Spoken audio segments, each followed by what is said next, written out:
याद रखिएगा, अगर आपको दूर तक मंजिल पे जाना है तो विवर्तन छोड़ना पड़ेगा, इधर उधर का डिफ्लेक्शन छोड़ना पड़ेगा, तब जाके आप अपनी कामयाबी पर दूर तक पहुंचेंगे। लेकिन आपको चाहिए इधर भी देखना है, इधर भी देखना है, ना हो तो नहीं होगा। You have to live better for the best. अगर हीरे की तलाश है तो सोना को छोड़ना पड़ेगा। आज के समय की ये 5 कड़वी सच्चाइयां। नंबर 1, नमक रोटी खाकर सो जाना, लेकिन अपनों के सामने कभी हाथ मत फैलाना, क्योंकि उतना वो देंगे नहीं जितना उससे कहीं ज्यादा सुनाएंगे।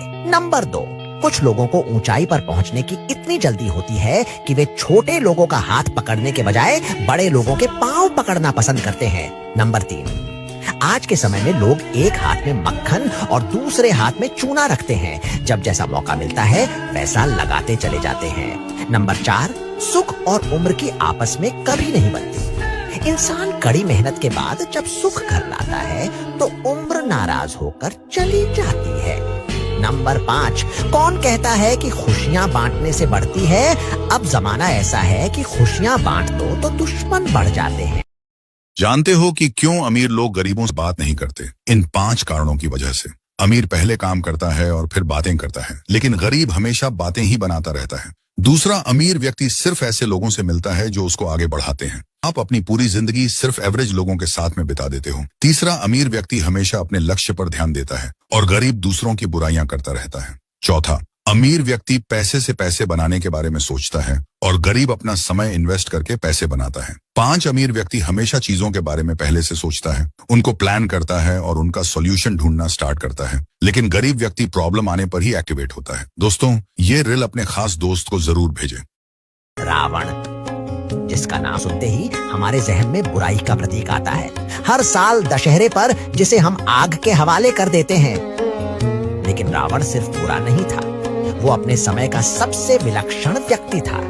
रावण त्रिकालदर्शी था, तीनों लोकों का ज्ञान रखने वाला।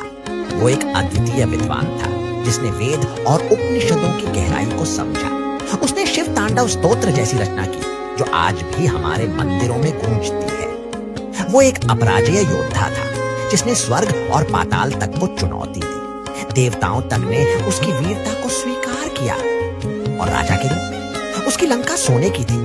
एक ऐसा साम्राज्य जहां समृद्धि थी, वैभव था और लोग सुखी थे। सोचो जरा, आज अगर कोई ऐसा शासक होता जिसके पास अपार ज्ञान हो, असीम शक्ति हो और जनता सुखी हो, तो हम उसे मसीहा कहते, हम उसे भगवान तक मान लेते। लेकिन फिर भी इतना महान रावण हर साल जलाया क्यों जाता है? इतना विद्वान, इतना पराक्रमी, इतना समृद्ध राजा, उसकी पहचान सिर्फ उसके पतन से क्यों होती है?